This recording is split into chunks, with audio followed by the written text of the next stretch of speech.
자신을 사랑해야 이웃을 사랑할 수 있는 에너지가 생겨요. 자신을 사랑하는 게 굉장히 중요합니다.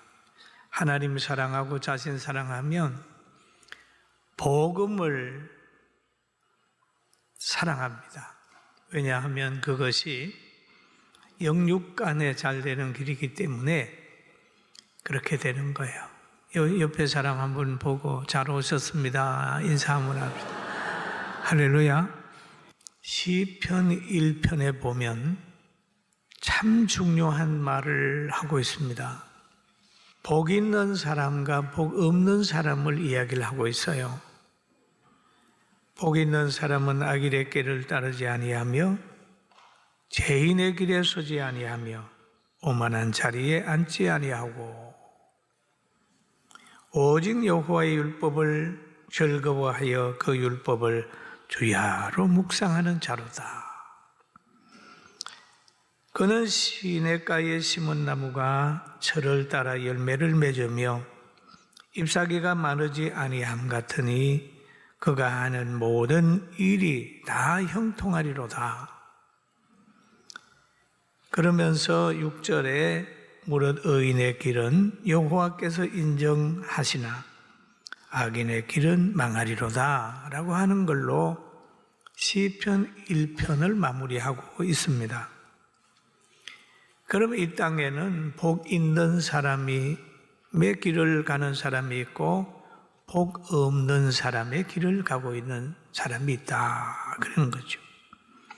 그럼 복 있는 사람의 기준이 뭐냐 하면 하나님의 율법을 묵상하는 자라 그렇게 말하고 있습니다.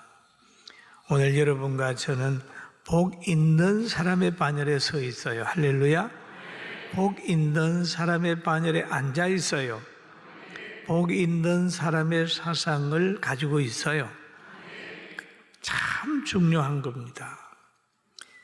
그러면 사람이 내가 가지고 있는 생각, 내가 가진 사상, 내가 가지고 있는, 처하고 있는 위치, 장소를 점검을 해야 됩니다.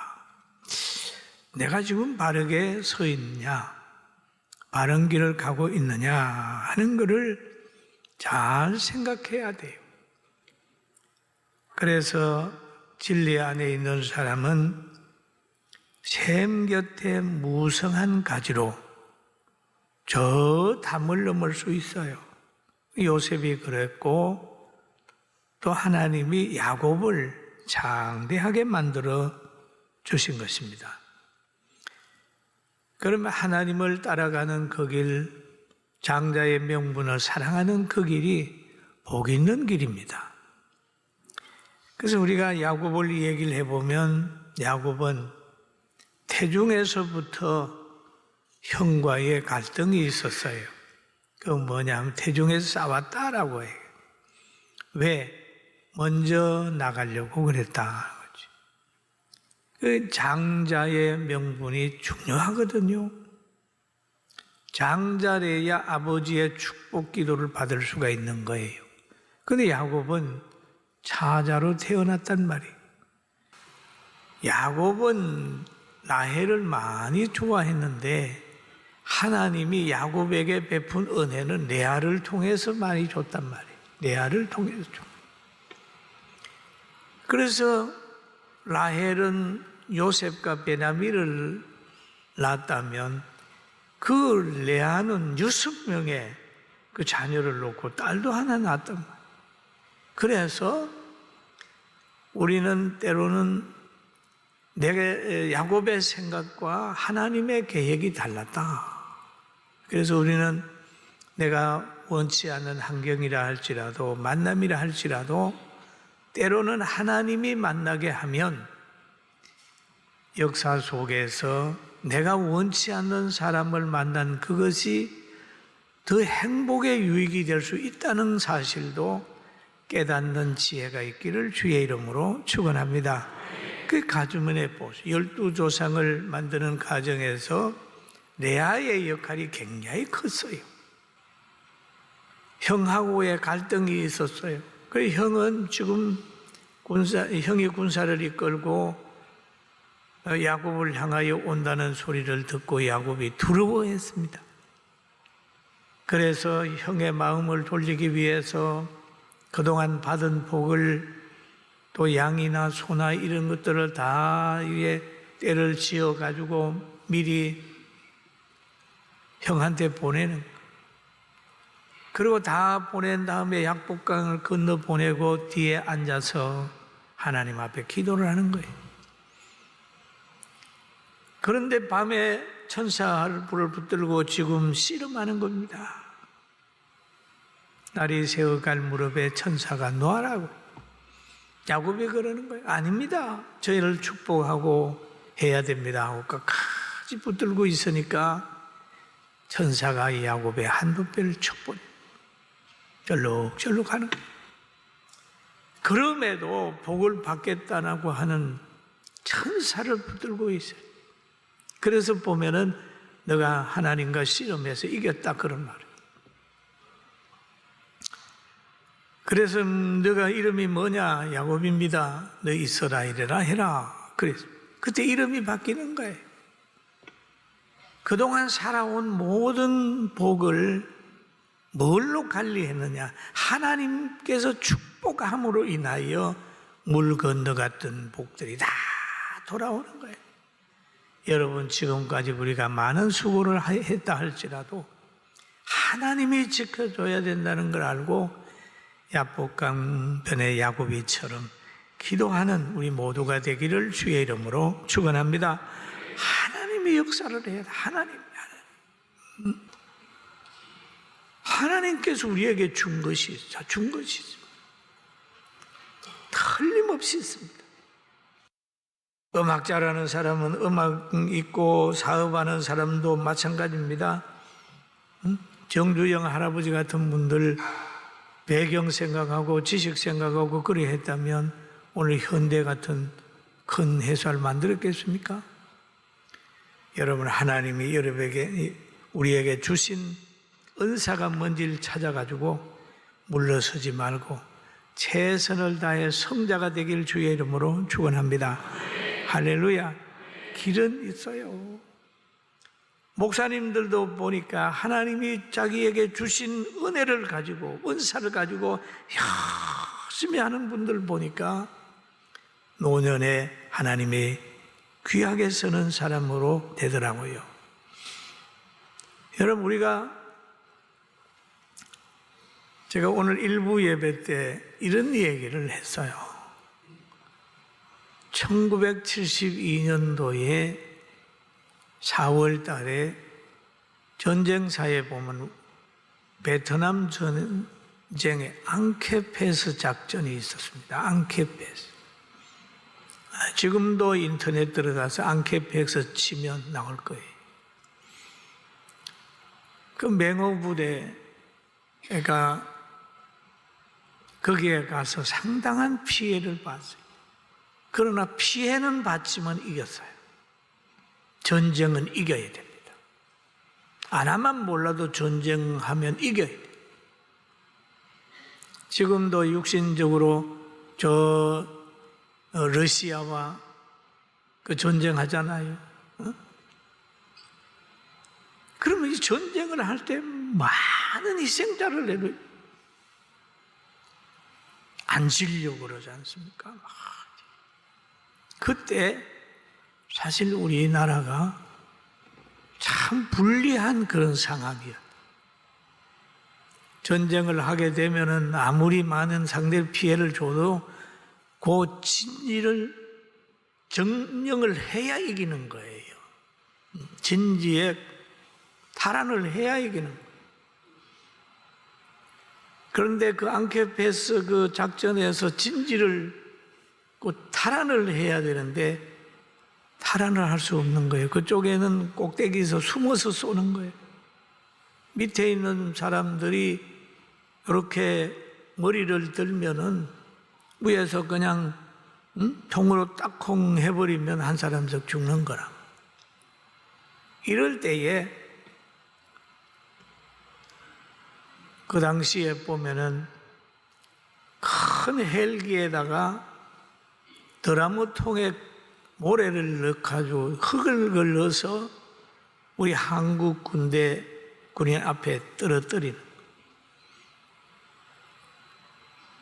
그러니까 그거를 밀고 올라가는 겁니다. 그거를. 네? 그러니 학을 띠잖아요. 총으로 쏴도 흙이 들은 도나무통은 못 뜰잖아요. 그래 해가지고 고지 탈환을 해서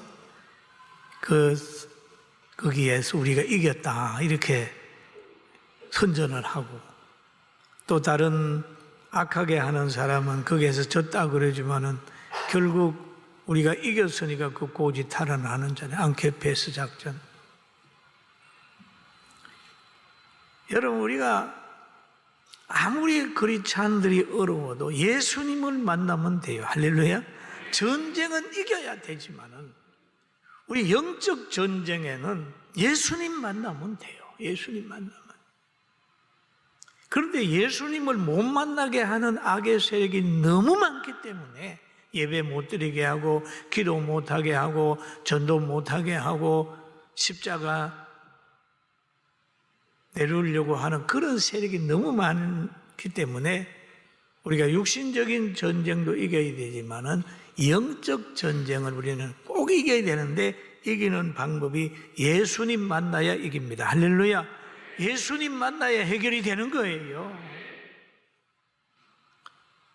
삭개오가 지금 뽕나무 위에 또 돌무가 나무 위에 올라가서 감으로 인하여 예수님과 이제 만나게 되는 거예요. 그 나무를 올라가서 만나는 거잖아요. 그런데 그 당시에 이런 내용이 있습니다. 두 맹인이 길가에 앉아 있었습니다. 그런데 이 맹인 역시도 예수님을 다윗의 자손으로 믿었어요. 그리고 자기의 병을 고쳐줄 수 있는 분으로 믿었어요. 그런데 누가 인도하는 사람도 없잖아요. 이럴 때에 맹인이 가진 게 뭡니까? 말소리는 정상이거든요. 그래서 마태복음 20장에도 보니까 맹인 두 사람이 길가에 앉았다가 예수께서 지나가신다 함을 듣고 소리 질러 이르되 주여 우리를 불쌍히 여기소서. 다윗의 자손이야. 그렇게 얘기합니다. 그럴 때에 그 31절에 보니까 무리가 꾸짖어 잠잠하라 하되 더욱 소리 질러 이르되 주여 우리를 불쌍히 여기소서라고 얘기를 하죠. 무리가 꾸짖어 그랬습니다. 꾸짖어. 여러분, 우리가 기도하고 주님께 나가려고 하면 항상 무리들의 방해가 있을 수 있어요. 이 사람도 예수님에게 부르짖는데 불쌍히 여겨달라고 하는데 무리가 잠잠하라 꾸짖는단 말이에요. 여러분, 전도하려고 하고 기도하려고 하고 영혼 구원을 위해 노력할 때 보면 때로는 무리의 저항이 있습니다. 꾸짖어요. 비판도 욕도 받을 수 있어요. 그러나 그럴 때라도 잠잠하지 않고 더욱 이 사람처럼 소리 질렀더니 주님이 발길을 멈추고 이 소경의 기도를 들어주셨다고 하는 내용이 기록이 되어 있습니다. 여러분, 하나님의 사람은 환경에 타협하지 않습니다. 지배되지 않습니다. 환경에 의해서 변질되지 않습니다. 다니엘을 보세요. 다니엘이 지금 바벨론으로 포로로 잡혀가서 채찍과 당근으로 길들이려고 했지만 길들여지지 않았어요. 처음에 다니엘의 세 친구들이 가서 공부를 할 때 포도주와 고기도 주고 했지만은 그들은 뜻을 정하고 있었어요. 하나님 앞에 바로 서려고 노력했어요. 그러다가 왕의 신상에 절하라고 하고 절 안 하면은 풀무불에 집어넣는다고 했을 때도, 채찍으로 역사를 할 때도 다니엘의 세 친구는 신앙을 지켜. 그러면 신앙생활을 하려고 하면 때로는 당근으로, 때로는 채찍으로 자기들에게 굴복하게 하고 세속적인 사람을 만들려고 할 때라도 그리스도의 사람, 진리의 사람은 거기에 길들여지지 않는다는 걸 알고 여러분 하나님의 사람으로 당당히 살아가기를 주의 이름으로 축원합니다. 할렐루야. 강한 믿음이 필요합니다. 하나님은 사람을 변화시키고 사람은 환경을 변화시키는 거예요. 이게 하나님의 사람이에요. 그러나 세상 사람들은 보면은 환경이 사람을 변화시키고 사람이 하나님을 변화시키려고, 교회를 변화시키려고 시도를 하고 있단 말이에요. 그러나 여러분, 우리는 하나님의 능력으로 변화돼서 환경을 변화시키는 능력 있는 사람으로 살아가기를 주의 이름으로 축원합니다. 그래서 삭개오가 지금 돌감람나무에 올라가 있으니까 예수님이 그 광경을 쭉 보시고 하신 말씀이 있어요. 삭개오야, 빨리 내려오라. 속히 내려오라. 예수님이 쳐다보고 속히 내려와. 삭개오야, 속히 내려오라.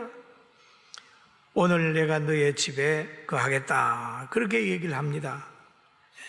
이 삭개오는 아이들처럼 이렇게 나무에 올라갔잖아요. 나무에 올라가는 행위, 사람들이 어떻게 봤을까요? 그러나 삭개오는 그 여론이나 환경을 지배받지 않고 그냥 예수님을 만나는 열정이 있었어요. 예수님이 내려오라고 그러니까 급히 내려와서 즐거이 영접했다. 것입니다. 부름받은 자의 자세입니다. 내일로 미루지 않아요. 나중에 하겠습니다가 아니에요. 급히 내려와서 예수님을 영접해. 이게 부름받은 제자들의 자세요, 우리들의 자세입니다. 그러니까 거기에 모여있는 사람들이 7절에 그렇게 얘기를 합니다. 무사람이 보고 수근거려 이르되 저가 죄인의 집에 유하로 들어갔도다. 죄인의 집에 들어갔다. 지금 예수님을 보고 그래요. 저가 죄인의 집에 들어간다. 창기와 같은 사람 집에 들어간다. 유대인으로서 들어가지 말아야 될 집에 들어간다. 그러면서 수근수근했습니다. 그러나 예수님 역시도 상관하지 않았어요. 그러니까 여기에 보니까 삭개오가 그러잖아요. 예수님을 만나게 되니까 삭개오도 변화되는 거예요. 8절에 삭개오가 서서 주께 여짜오되 주여 보시옵소서, 내가 소유의 절반을 가난한 사람들에게 주겠습니다. 변하는 거예요. 예수님을 만나고 변하는, 자기를 보는 거예요. 가난한 사람에게 주겠습니다. 왜 가난한 사람을 예수님이 불쌍히 여기지 않습니까?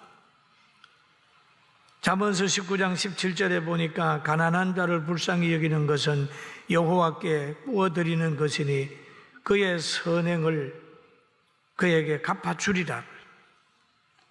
잠언서에도 이 얘기를 한단 말이에요. 그러니까 오늘 이 삭개오가 말하는 것은 자기가 부자니까 재산의 반을 가난한 사람을 위해서 나누겠습니다. 세리장은 돈 벌 수 있는 위치 아니에요. 그러면서 한마디 더 붙여요. 만일 누구의 것을 속여 빼앗은 일이 있으면 내가 4배나 갚겠습니다. 4배나 갚겠습니다. 절반을 드리겠습니다. 그리고 회개하면서 다시 남의 것을 속여 취하면 4배나 갚겠습니다. 라고 얘기를 합니다. 중요한, 그럼 4배나 갚는다고 하는 말은 율법입니다. 하나님의 법입니다. 출애굽기에도 보니까 남의 양을 취했으면은, 훔쳤으면은 나중에 4배나 갚아라. 그리고 사무엘하 12장 6절에도 보니까 다윗이 그 한 말인데 그가 불쌍히 여기지 아니하고 이런 일을 행하였으니 양의 새끼를 4배나 갚아 주어야 하리라. 남의 양 한 마리 잡아먹었으면 4배나 갚아줘야 된다는 거예요. 삭개오가 그런 고백을 하고 있습니다. 아무쪼록 여러분 예수님 만나서 회개하고 변화되는 축복을 받기를 주의 이름으로 축원합니다. 삭개오가 변했어요. 예수님 만나 변했어요. 그 예수님이 그러는 거예요. 오늘 구원이 이 집에 이르렀으니 이 사람도 아브라함의 자손이로다. 구원이 이루었다. 오늘 구원이 이 집에 이르렀다. 그러니 천국 가는 것은 마찬가지지만 다른 문제도 어려운 문제가 해결이 되었으리라 믿습니다. 할렐루야. 구원이 이루었다. 이 사람 역시도 아브라함의 자손이다. 세일이 장이라고 많은 사람에게 정죄받고 멸시받지만 이 역시도 아브라함의 자손이다 라고 하는 주님이 확인해 주는 거예요. 인자가 온 것은 잃어버린 자를 찾아 구원하려 함이라. 내가 온 목적 중에 하나도 이런 사람을 만나서 구원하는 게 하나의 인자가 온 목적 중에 하나다. 그러면서 그를 축복한 내용이 있습니다. 저는 오늘 이 말씀을 준비하면서 생각하기를 우리가 키가 작고 배운 게 없고 재산이 없고 여러 가지 문제가 있을 때도 좌절하지 마라. 성경에 보니까 감당할 시험만 주고 감당 못할 것 같으면 옆에 피할 길을 예비했다. 그래서 우리는 믿음을 가지고 항상 전진해 가자는 거예요. 할렐루야. 할 수 있다. 부족하다고 말하는 것보다 내가 주 안에 있으면 주님께서 하시면 할 수 있다. 이런 믿음을 가지게 되기를 주의 이름으로 축원합니다. 할렐루야. 따라 주 안에서는 모든 걸 할 수 있다. 아멘. 보세요. 포기하지 마라. 지금 여러분 뭔가 포기하려고 하는 거 있습니까? 가정을 포기해야 되겠다. 뭘 포기해야 되겠다. 예? 뭐 이런 생각하는 분 계세요? 오늘 다시 생각해. 다시 한번 가만히 생각해서 뽕나무는 없나? 나에게 있는 게 뭐냐? 내가 잘하는 게 뭐냐? 내가 머물러야 될 것이 뭐냐? 잘 한번 생각해서 하나님의 축복을 가지고 하나님의 능력으로 질병 문제도, 가정 문제도, 사업 문제도, 건강 문제도 잘 해결하고 승리하는 우리 성도들 되길 주의 이름으로 축원합니다.